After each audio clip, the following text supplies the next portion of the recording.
Je m'appelle Amélie Joannides. Je suis d'habitude danseuse à l'Opéra de Paris, mais je suis présentement en congé sabbatique de la compagnie pour poursuivre d'autres chemins artistiques, on va dire.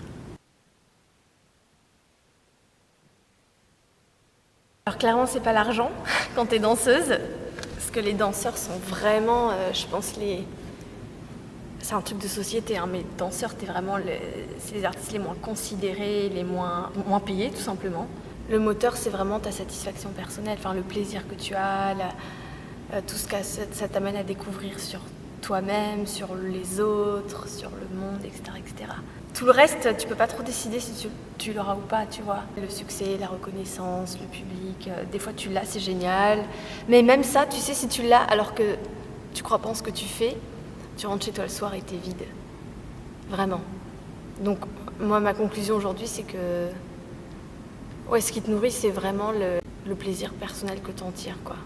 La satisfaction d'aller plus loin, juste d'apprendre aussi, d'apprendre toujours plus, de t'exprimer toujours plus. Parce que ça vient de toi, ça personne ne peut te l'enlever. Tu vois, c'est un truc intérieur, c'est pas extérieur.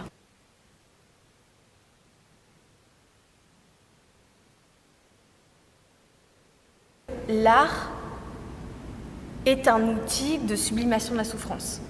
Donc ça me semble normal, quand tu es en souffrance, quand ça va pas, de te diriger vers l'art pour t'exprimer, pour transformer ta souffrance. Ça oui, c'est un moyen plutôt sain de gérer sa peine et sa douleur. L'art vient aussi parfois remplacer le manque de mots. Oui, des fois, il y a des formes d'expression tu peux pas aller dans la rue et hurler. Enfin, en revanche, tu peux prendre un pinceau et peindre, ou tu peux danser. L'art peut exprimer de la souffrance. En revanche, que la souffrance soit un moteur, je pense pas. Je pense que malheureusement, au contraire, la souffrance bloque la créativité. Quand vraiment tu vas mal, tu peux pas créer. T'es figé, quoi. Quand tu vas mal, t'es pas créatif, t'es centré sur toi, t'es pas du tout ouvert au monde. Tu dois les changer tous les camps, les pointes Ça dépend du rythme de spectacle ou de répétition que j'ai. Moi, je les garde assez longtemps parce que j'ai pas des coups de pied très très forts. Okay. Donc, pour que mes pieds soient jolis, je les garde assez molles. Tu vois ce que je veux dire, pour faire tous mes coups de pied. C'est plus joli quand elles sont molles sur mes pieds. Mais par exemple, si j'ai des spectacles tous les soirs, ça va être une paire par semaine. Et les pointes, elles sont fournies par l'opéra ou c'est vous qui les... En fait, on a des bons, elles sont, on va dire, payées par l'opéra. Et après, c'est des pointes sur mesure, tu vois, c'est vraiment genre Amélie Joannides, elles sont vraiment faites sur tes pieds, ouais. Et après, nous, on va les faire chez la marque que tu veux, quoi. Oui, évidemment. Mais j'aurai un autre métier pour vivre, tu vois. Quand l'art et la nécessité de survivre se mêlent, j'ai l'impression que tu peux assez vite devenir écœuré de ton métier. Danser ou faire de l'art, pour le coup, c'est une nécessité émotionnelle ou psychologique, physique. Et donc on le fait, que ça soit payé ou pas.